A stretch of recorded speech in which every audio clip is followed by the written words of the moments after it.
Dans le Saïf He, il est question essentiellement de deux points. Premièrement, du bichoul après une afia.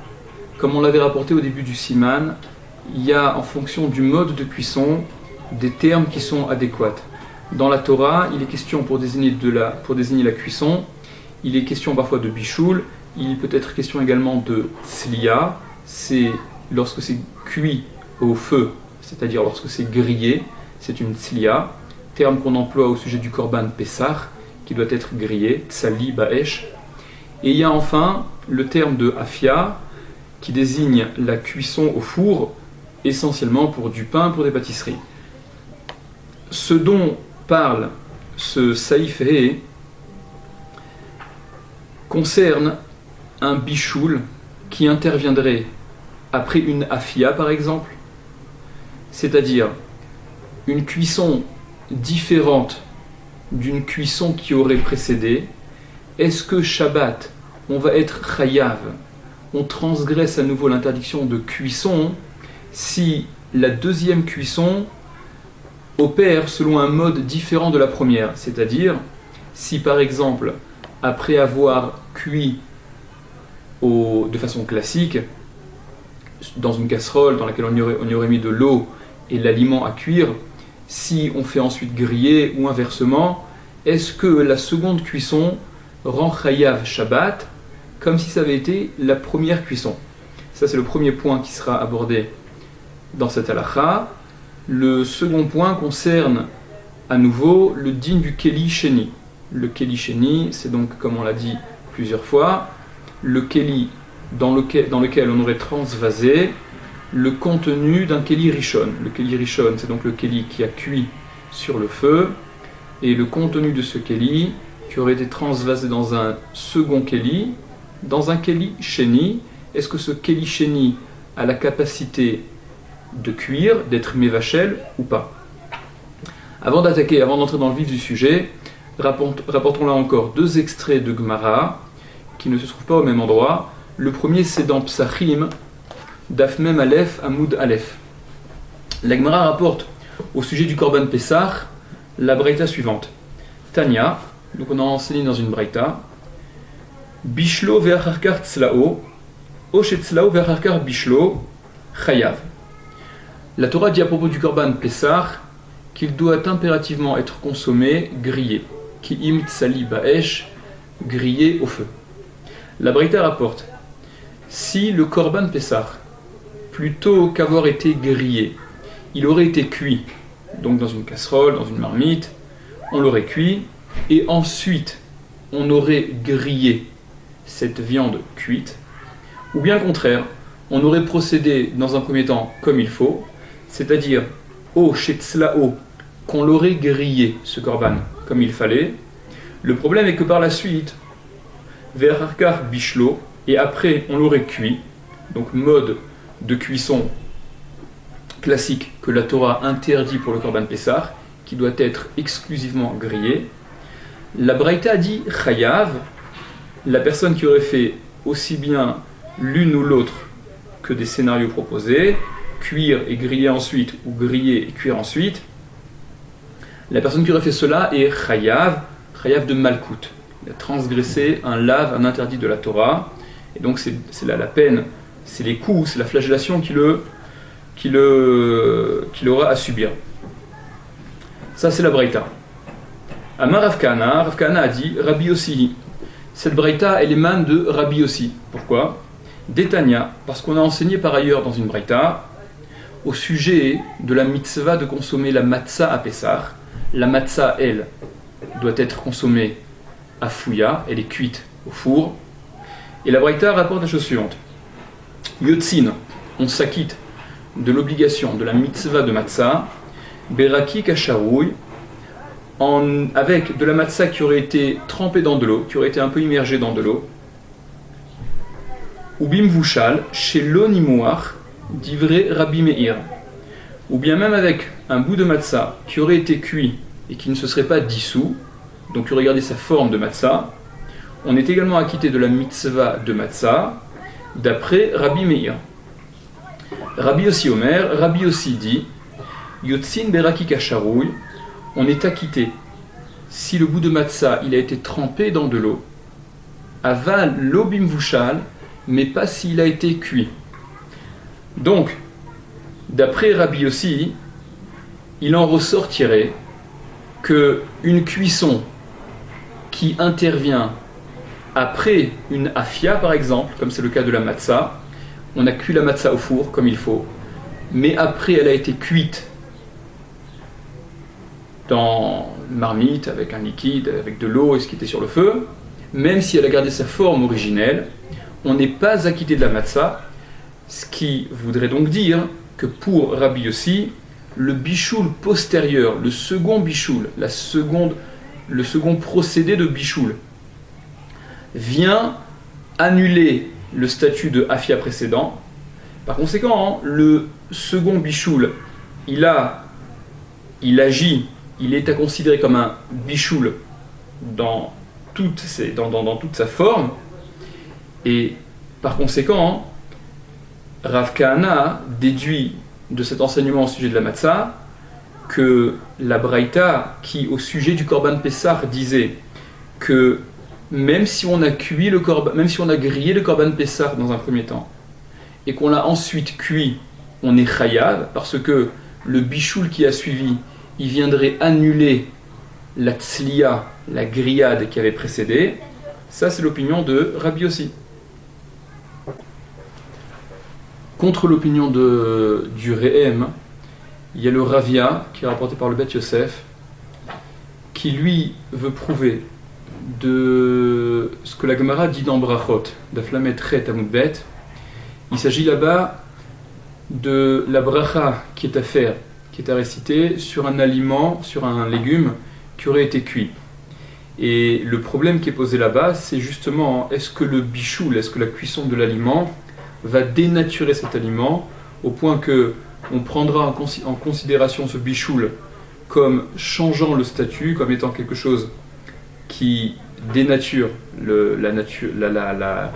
ce qu'était l'aliment avant qu'il ne soit cuit. Et la Gemara là-bas, sans entrer dans l'essentiel du sujet, puisqu'il s'agit de la bracha de Boré Peri Adama sur un légume qui est cuit ou qui est cru, la Gemara rapporte là-bas ce que Rabbi Yossi dit au sujet de la matzah, qu'une matzah qui serait cuite ne permet plus d'accomplir la mitzvah de matzah. Et la Gemara conclut là-bas dans Brachot que ce bichoul au sujet de la matzah, à propos duquel Rabbi Yossi dit qu'il est à prendre en compte, que même s'il y a une cuisson précédente de la matzah, qui a rendu la matzah matzah, s'il y a un bichoul qui intervient par la suite et qu'il est à prendre en compte pour dénaturer la matzah, c'est parce que il y a une particularité justement au sujet de la matzah, à savoir, comme le dit la Gemara dans Brachot, Bainan ta'am matzah, on a besoin du goût de la matzah, c'est-à-dire que uniquement concernant la matzah, un autre bichoul que celui qu'elle a subi dans le four pour passer de l'état de pâte à celui de matzah, alors un autre bichoul qui viendrait par la suite dénaturerait le goût initial de la matzah et par conséquent poserait problème. Mais en aucun cas, il n'y aurait à déduire de ce que dit Rabbi Yossi au sujet de la matzah pour un autre aliment en général. Et c'est donc la Gemara dont veut se servir le Ravia pour contester l'opinion du Rehem. Et le Ravia va donc dire que le bichoul au sujet de Shabbat, s'il intervient après un premier bichoul, quand bien même le procédé aurait été différent, on ne sera pas chayav à nouveau au titre de bichoul. Et cette preuve que rapporte le Ravia de la Gemara d'Ambrachot, le Bet Yosef écrit sur cette preuve que c'est une re'aya chazaka me'od, c'est une preuve qui est très forte. Ça, ce sont les deux opinions essentielles au sujet de bichoul achar afia qui vont être traitées dans ce saïf. Donc là, l'Alacha dit, saïfé, yesh mishe omer, il y a celui qui dit, il y a l'opinion qui pense, des davar shene efa o nitzla, qu'une chose, un aliment, qui aurait été cuit, donc ne'efa, qui aurait été cuit au four, comme du pain en général, onitzla, ou qui aurait été grillé, à même le feu. Im bishlo acharkar bemashke, s'il a cuit après cet aliment qui aurait donc été cuit au four, du pain, ou qui aurait été grillé, si cet aliment-là, on l'a cuit ensuite, bemashke, dans un liquide, dans une boisson, c'est-à-dire qu'on lui a fait subir un bichoul classique, dans une casserole dans laquelle on y met un peu de liquide, un petit peu d'eau, et qu'on cuise à nouveau cet aliment, yesh bo mishum bichoul, il y a un problème de bichoul, se pose à nouveau le bichoul, c'est-à-dire qu'au sujet de Shabbat, on transgressera à nouveau l'interdiction de la Torah de bichoul, quand bien même, auparavant, cet aliment, il a été soit ne'efa, soit nitzla, soit cuit au four, soit grillé. Ça, c'est donc l'opinion du Re'em, comme on l'a dit. Poursuit le Mishnah, le Shulchan Aruch, ve'asur liten pat afilu bichli sheni, et il est interdit de mettre du pain, même dans un keli sheni, shehayad soledet bo, un keli sheni où la température serait au moins équivalente à yad soledet. Veyesh matirin, et il y a ceux qui permettent. Donc après que le Shulchan Aruch ait débuté la halacha en disant yesh miché omer, il y a celui qui interdit, au singulier. Le Shulchan Aruch conclut en disant veyesh matirin, et il y en a qui permettent au pluriel. Sur ce veyesh matirin du Shulchan Aruch, les mefarshim ne sont pas d'accord au sens à donner à la kavana, à l'intention de ce yesh matirin du Shulchan Aruch. C'est-à-dire, de ce que le Rama enchaîne immédiatement après. Le Rama poursuit immédiatement après bichli sheni, c'est-à-dire veyesh matirin du Shulchan Aruch, il ne s'appliquerait que sur le keli sheni qui a été cité juste avant. Et ça, ce serait donc l'opinion du Tour, entre parenthèses, le Tour qui acceptait le principe du Re'em, qu'il puisse y avoir un bichoul après une afia ou une tzlia, mais le Tour n'acceptait pas la chumra du Re'em, à savoir que le keli sheni également a cette capacité d'être mevachel, de cuire. Donc le Rama viendrait expliquer le Shulchan Aruch que veyesh matirin, et il y en a qui permettent bichli sheni dans un keli sheni, c'est-à-dire que certains permettent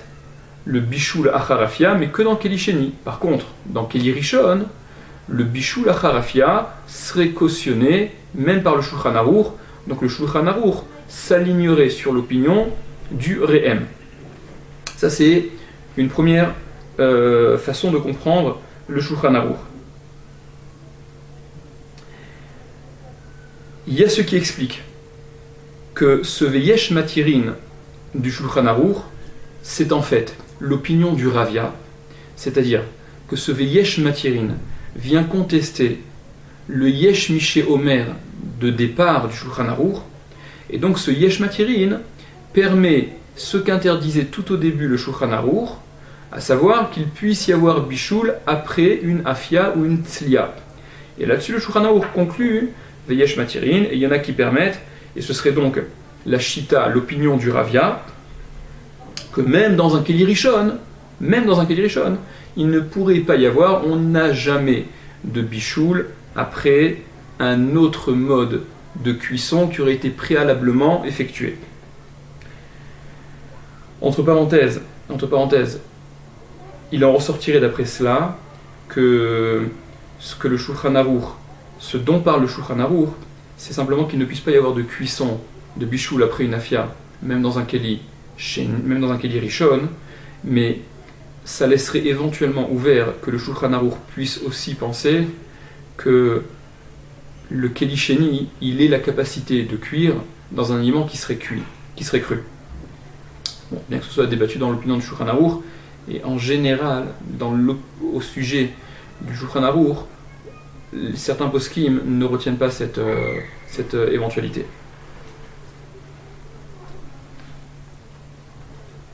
Donc le Rama poursuivait, bichli sheni, que ce veyesh matirin, il est sur le keli, il est uniquement dans un cas de keli sheni, veyesh mekili nafilu bichli rishon, Et il y en a qui sont mekel, qui sont plus tolérants encore, qui permettent, même dans un keli rishon, c'est-à-dire que ce qui aurait été ne'efa ou nitzla, qui aurait été cuit au four ou grillé, pourrait être cuit, donc subir un bichoul, même dans un keli rishon, parce qu'il n'y a pas de bichoul en fait, après une afia ou une tzila, comme on l'a dit, même dans un keli rishon, donc ça c'est l'opinion du Ravia. Conclut le Rama, Venahagul Izaer, et on a pris le minag, donc l'habitude que rapporte le Rama, et d'être l'isaer, d'être vigilant, les khatrila, a priori, chez l'oliten pat, de ne pas mettre de pain, à filu birchli sheni, ne serait-ce même dans un keli sheni, kolzman shayad soledet bo, tant que la température est au moins équivalente à yad soledet bo, donc le Rama, les khatrila a priori, maintient finalement les deux chumrot, qu'il puisse y avoir bichoul acharafia, et que keli sheni, il puisse être mevachel également. Le Mishnah Bura précisera que, par conséquent, ceux qui mettraient, qui mettraient du pain dans une soupe qui serait versée dans une assiette, donc l'assiette elle ferait office en général de keli sheni, de la casserole qui était sur le feu, enfin sur la source de chaleur, de laquelle on aurait transvasé dans une assiette. Si cette assiette elle est keli sheni, on ne pourra pas y émietter des bouts de pain par exemple, tant que la température de la soupe elle est au moins équivalente à yad soledet, puisque l'assiette est un keli sheni. Et le Mishnah Bura rapporte qu'une façon de procéder pour éviter ce problème, c'est de ne pas transvaser directement de l'assiette, de la casserole qui aurait été sur le feu, dans l'assiette, mais de se servir d'une louche qui ferait intermédiaire, parce que la louche, elle aurait le statut de keli sheni, et l'assiette aurait un statut de keli shlishi. Et juste à titre de parenthèse, le Mishnah Bura, plus loin, Saif Katan Pezaïn, semble dire le contraire, mais dans la version plus rallongée du Mishnah Bura, on a apporté une raison à cette contradiction au sujet de la louche qui prendrait le statut de keli sheni ou qui conserverait elle aussi le statut de keli rishon.